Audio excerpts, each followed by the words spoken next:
दोस्तों, दुनिया में कुछ कहानियां ऐसी होती हैं जिन्हें लोग सदियों तक सुनते तो हैं लेकिन कभी सच नहीं मानते। नॉर्वे के बर्फ से ढके पहाड़ों में भी एक ऐसी ही कहानी पीढ़ियों से सुनाई जाती रही है। एक ऐसी कहानी जो विशाल ट्रोलों की होती है, ऐसे दैत्याकार जीव जो पहाड़ों के बीच रहते थे और सूरज की रोशनी पड़ते ही पत्थर बन जाते थे। समय के साथ लोगों ने इन कहानियों को मिथ मान लिया। साइंस के दौर में कौन यकीन करता कि पहाड़ों के अंदर सैकड़ों फीट ऊंचे जीव छिपे हो सकते हैं। लेकिन हर मिथ किसी न किसी सच्चाई पर आधारित होता है और कभी कभी दबी हुई सच्चाइयां सदियों बाद फिर से जाग उठती हैं। कहानी की शुरुआत होती है छोटी नोरा टाइडेमन से। वह अपने पिता टोबियास के साथ नॉर्वे के बर्फ से ढके पहाड़ों पर ट्रैकिंग कर रही होती है। कुछ देर की चढ़ाई के बाद नोरा और उसके पिता पहाड़ की चोटी पर पहुंच जाते हैं। उनके सामने बर्फ से ढकी अनगिनत पर्वत श्रृंखलाएं फैली हुई थीं। ठंडी हवाएं चल रही थीं और चारों ओर ऐसा सन्नाटा था मानो समय भी वहीं ठहर गया हो। और वहीं बैठकर टोबियास अपनी बेटी को एक ऐसे रहस्य के बारे में बताने वाले थे जिस पर दुनिया यकीन नहीं करती थी। टोबियास सिर्फ एक पिता नहीं थे, वे लोक कथाओं के शोधकर्ता थे। उन्होंने अपनी पूरी जिंदगी ट्रोल की कथाओं को समझने में बिताई थी। दूर खड़े पहाड़ों की ओर इशारा करते हुए वे नोरा से कहते हैं, लोग सोचते हैं कि ये सिर्फ पत्थर हैं, लेकिन कभी कभी पहाड़ सिर्फ पत्थर नहीं होते, वे सो रहे होते हैं। फिर वे नोरा को बताते हैं कि बहुत समय पहले ट्रोल इन पहाड़ों में रहा करते थे और सूरज की रोशनी पड़ते ही पत्थर बन जाते थे। छोटी नोरा अपने पिता की बातें ध्यान से सुनती है। उसकी आंखों में जिज्ञासा होती है, लेकिन जैसे जैसे समय गुजरता है नोरा बड़ी होने लगती है और दुनिया की तरह वह भी मानने लगती है कि ट्रोल सिर्फ कहानियां हैं। यही सोच धीरे धीरे उसके और उसके पिता के बीच दूरी पैदा कर देती है। कई साल बाद नोरा अब एक प्रसिद्ध पेलियोंटोलॉजिस्ट बन चुकी होती है। उसका काम होता है प्राचीन जीवों और उनके अवशेषों का अध्ययन करना। वह फैक्ट्स और एविडेंस पर भरोसा करती है और विज्ञान से परे की बातों पर वह बहुत कम विश्वास करती है। उधर नॉर्वे के डोवरे पर्वतों में एक विशाल टनल प्रोजेक्ट परियोजना चल रही होती है। मशीनें लगातार काम कर रही होती हैं, ड्रिल पहाड़ों को काट रही होती हैं और मजदूर दिन रात मेहनत कर रहे होते हैं। लेकिन सभी लोग इस निर्माण से खुश नहीं थे। कुछ प्रोटेस्टर्स पहाड़ों को बचाने की मांग कर रहे थे। उनका मानना था कि इंसानों को प्रकृति के नियमों से छेड़छाड़ नहीं करनी चाहिए। वे बैनर लेकर खड़े थे और काम रोकने की मांग कर रहे थे। लेकिन परियोजना रुकती नहीं, क्योंकि आधुनिक दुनिया में विकास अक्सर चेतावनियों से तेज चलता है और फिर वह क्षण आता है जो इतिहास बदल देता है। किसी को अंदाजा भी नहीं था कि यह विस्फोट सिर्फ चट्टानों को नहीं बल्कि सदियों पुराने रहस्य को भी जगा देगा। पहाड़ के अंदर एक बड़ा विस्फोट किया जाता है। शुरुआत में सब कुछ सामान्य दिखाई देता है, लेकिन कुछ ही देर बाद सुरंग के अंदर मौजूद लोगों को अजीब कंपन महसूस होने लगते हैं। पहले उन्हें लगता है यह ब्लास्टिंग का सामान्य असर है, लेकिन कंपन बढ़ता जाता है मानो पहाड़ के अंदर कुछ हिल रहा हो, कुछ बहुत विशाल। अचानक सुरंग की दीवारें कांपने लगती हैं, ऊपर से पत्थर गिरने लगते हैं। मजदूर घबरा जाते हैं, वे मशीनें छोड़कर भागना शुरू कर देते हैं। लेकिन तब तक बहुत देर हो चुकी होती है। पूरा इलाका जोर जोर से कांपने लगता है। ऐसा लगता है मानो पहाड़ खुद जाग उठा हो और अगले ही क्षण भयानक तबाही मच जाती है। विशाल चट्टानें गिरती हैं, सुरंग का हिस्सा ढह जाता है और कई मजदूर उस मलबे में फंस जाते हैं। जो लोग बच निकलते हैं उनके चेहरों पर सिर्फ डर दिखाई देता है, क्योंकि उन्होंने सिर्फ भूकंप महसूस नहीं किया था, उन्हें लगा था कि पहाड़ के अंदर कुछ जिंदा है। लेकिन उस समय किसी के पास इसका जवाब नहीं था। सरकार को पहले लगता है कि यह एक जियोलॉजिकल डिजास्टर है, शायद चट्टानों का खिसकना, शायद गैस विस्फोट या शायद कोई प्राकृतिक कारण। लेकिन जल्द ही उन्हें एहसास होने लगता है कि मामला सामान्य नहीं है और यहीं से शुरू होती है एक ऐसी कहानी जो सदियों पुरानी लोक कथाओं को हकीकत में बदलने वाली थी। क्योंकि डोवरे के पहाड़ों में कुछ जाग चुका था और वह कोई कहानी नहीं था। डोवरे पर्वत में हुई इस भयानक घटना के बाद पूरा नॉर्वे सदमे में था। समाचार चैनल लगातार उसी खबर को दिखा रहे थे। लोगों के मन में एक ही सवाल था कि आखिर पहाड़ के अंदर ऐसा क्या हुआ जिसने कुछ ही क्षणों में इतनी तबाही मचा दी। सरकार तुरंत सक्रिय हो जाती है और घटनास्थल को सेना अपने कब्जे में ले लेती है आसपास के इलाके को बंद कर दिया जाता है।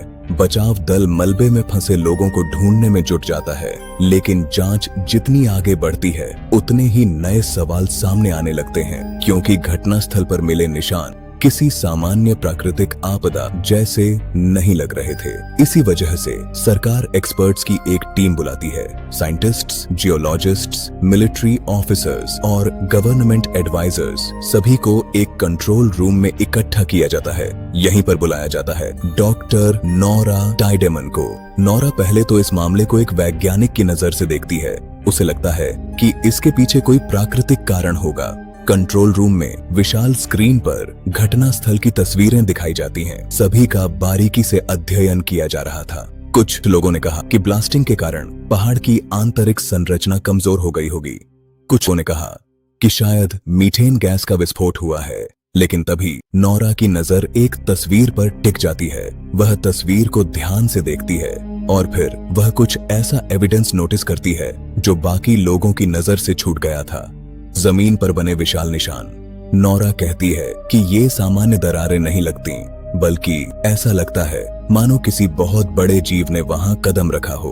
कमरे में बैठे लोग उसकी बात सुनकर चुप हो जाते हैं। कुछ लोग उसकी बात को गंभीरता से लेते हैं तो कुछ इसे असंभव मानते हैं। आखिर इतना विशाल जीव भला कैसे हो सकता है? तभी रक्षा विभाग में काम करने वाली सिगरेट हॉट एक नई जानकारी देती है। वह बताती है कि प्रदर्शनकारियों के जब्त किए गए मोबाइल फोन में से एक फोन का लॉक खोल लिया गया है। उस फोन में घटना के समय का एक वीडियो मौजूद है।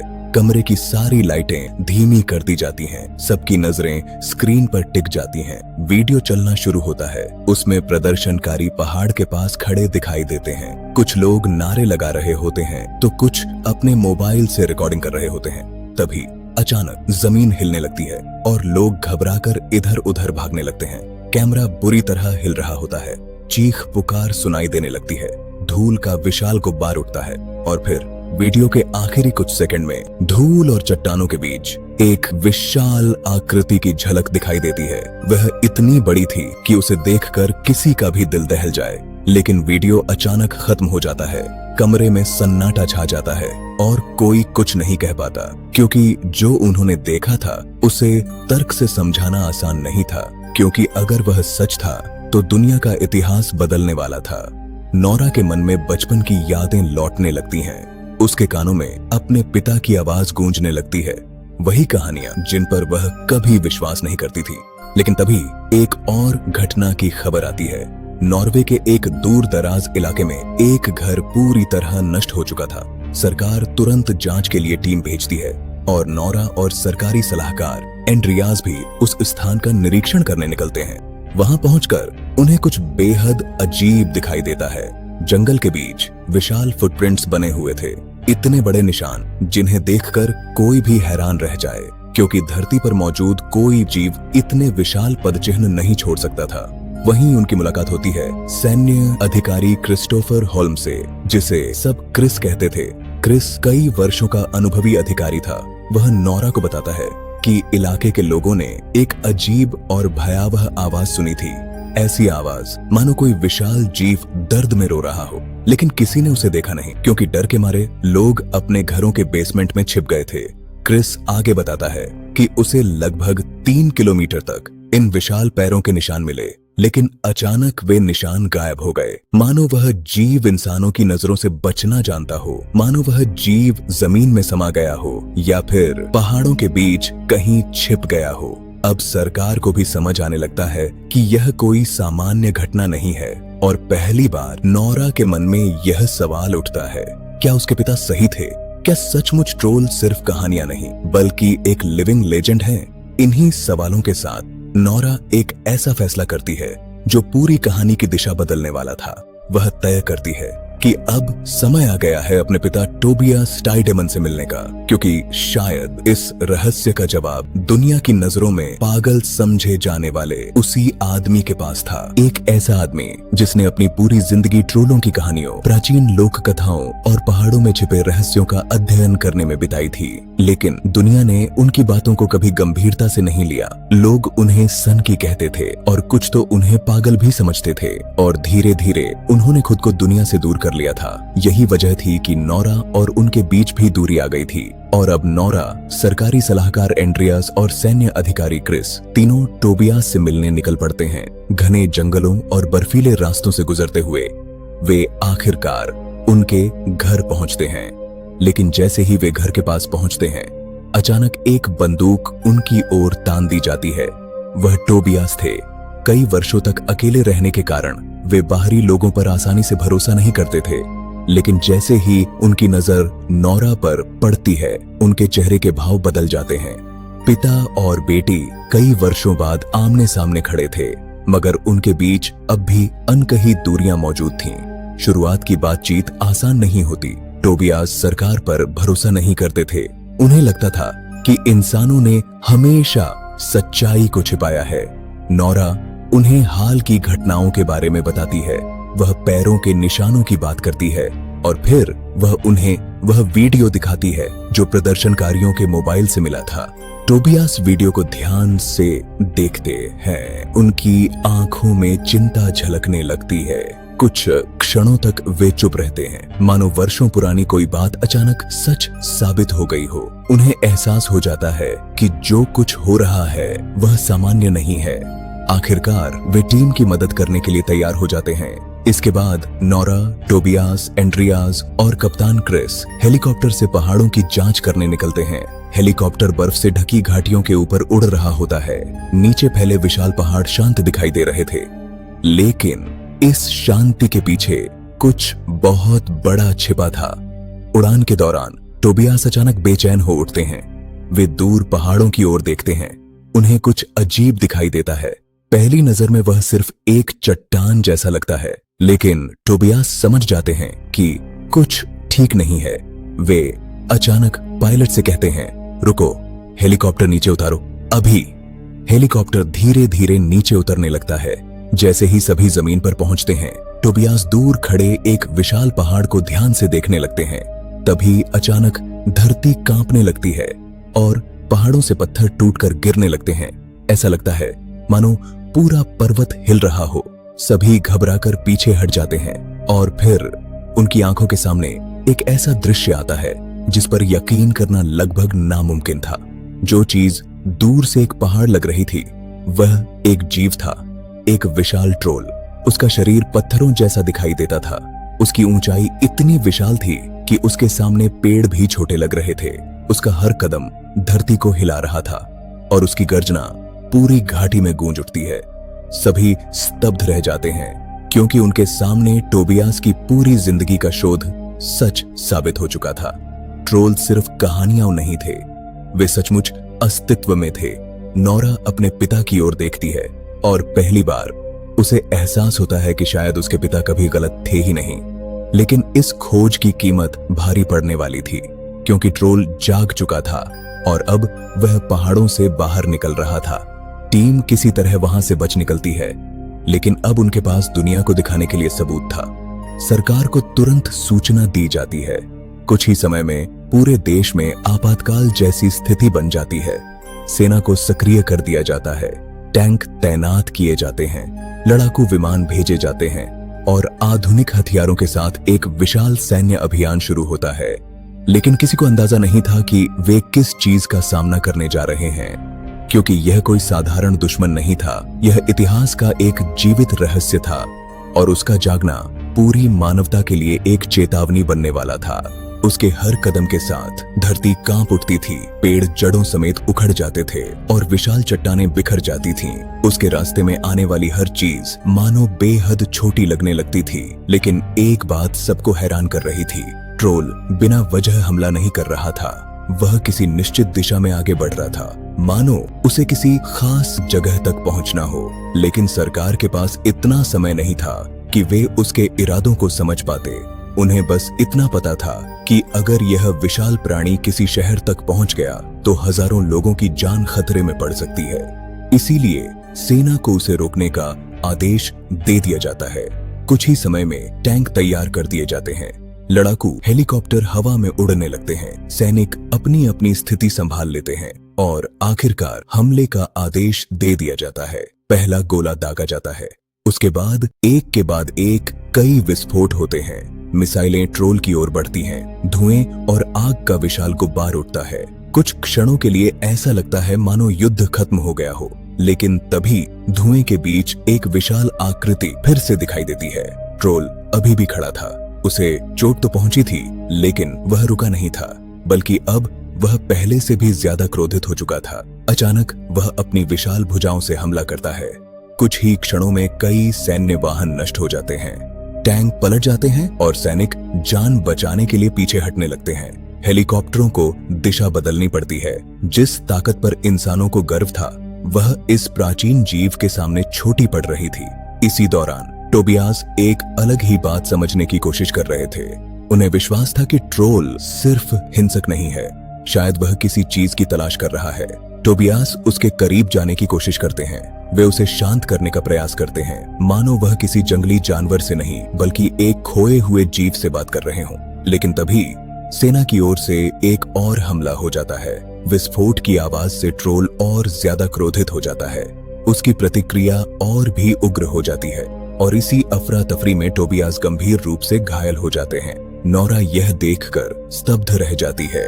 वह अपने पिता को बचाने की कोशिश करती है, लेकिन अब उन्हें बचाना मुश्किल था। तभी उसके पिता धीमी आवाज में कहते हैं, रॉयल पैलेस, राजा का घर, मेरी बच्ची, भरोसा रखना। और इसके बाद उनकी मृत्यु हो जाती है। नोरा अंदर से पूरी तरह टूट जाती है।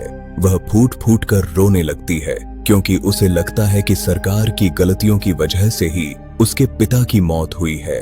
अब हम देखते हैं कि नोरा अपने पिता की रिसर्च डायरी पढ़ रही होती है। उसमें ट्रोल के बारे में बहुत लिखा होता है। तभी उसे एक पुरानी तस्वीर मिलती है। तस्वीर को देखकर वह भावुक हो जाती है। यह वही तस्वीर थी जब वह अपने पिता के साथ नॉर्वे की पहाड़ियों में घूमने जाया करती थी। डायरी पढ़ते पढ़ते नोरा को पता चलता है कि ट्रोल सूरज की रोशनी सहन नहीं कर सकते।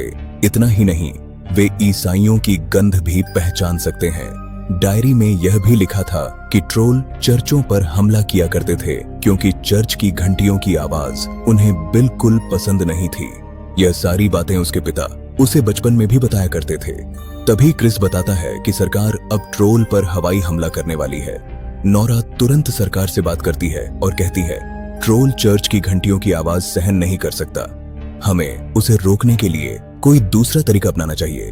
क्रिस भी नोरा की बात से सहमत हो जाता है।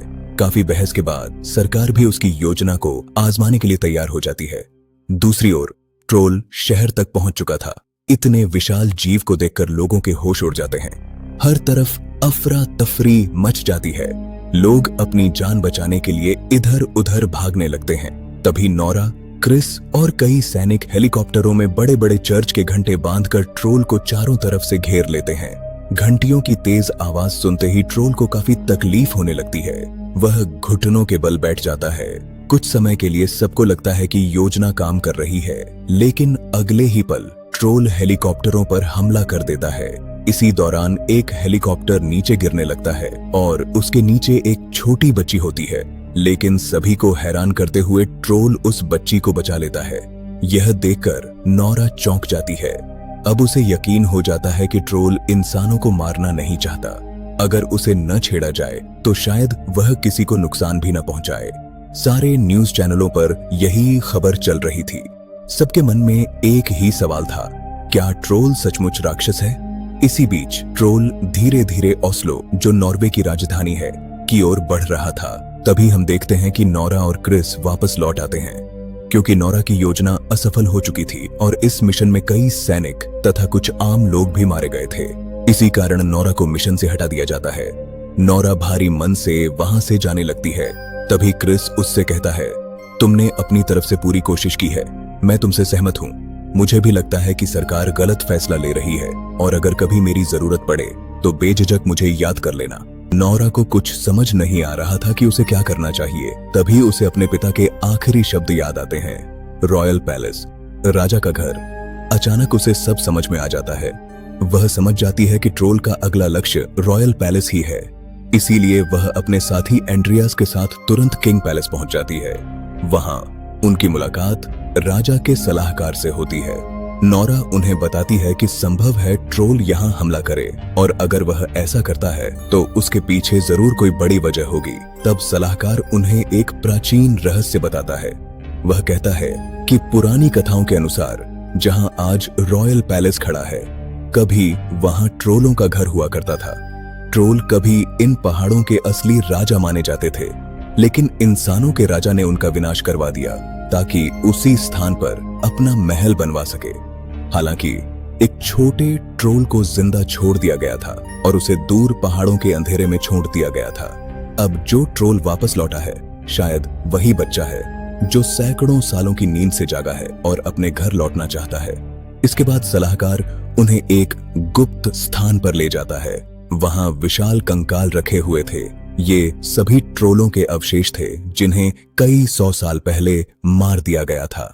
अब नोरा को समझ आ जाता है कि शाही परिवार ट्रोलों के अस्तित्व की सच्चाई पहले से जानता था, लेकिन उन्होंने इसे हमेशा दुनिया से छिपा कर रखा। तभी नोरा एक हड्डी पर यूवी टॉर्च की रोशनी डालती है और देखते ही देखते वह हिस्सा पत्थर में बदल जाता है। उसे बचपन में अपने पिता द्वारा सुनाई गई कहानी याद आती है कि एक बार 13 ट्रोल सूरज की रोशनी में बाहर आ गए थे और धीरे धीरे पत्थर बन गए थे। अब नोरा समझ चुकी थी कि ट्रोल को कैसे रोका जा सकता है। वह तुरंत कैप्टन को फोन करती है और कहती है, मुझे पता चल गया है कि ट्रोल को कैसे रोका जा सकता है। हमें विशाल यूवी लाइट मशीनों की जरूरत होगी और ट्रोल को खुली धूप में लाना होगा। दरअसल कोई भी मिसाइलों का इस्तेमाल नहीं करना चाहता था, क्योंकि इससे भारी तबाही मच सकती थी। ट्रोल को अपनी ओर आकर्षित करने के लिए नोरा और उसके साथी अपनी गाड़ी में ट्रोल के कंकाल का एक हिस्सा बांध लेते हैं। जैसा उन्होंने सोचा था वैसा ही होता है। ट्रोल उस गंध को पहचान लेता है और उनकी गाड़ी का पीछा करने लगता है, लेकिन रास्ते में कंकाल नीचे गिर जाता है।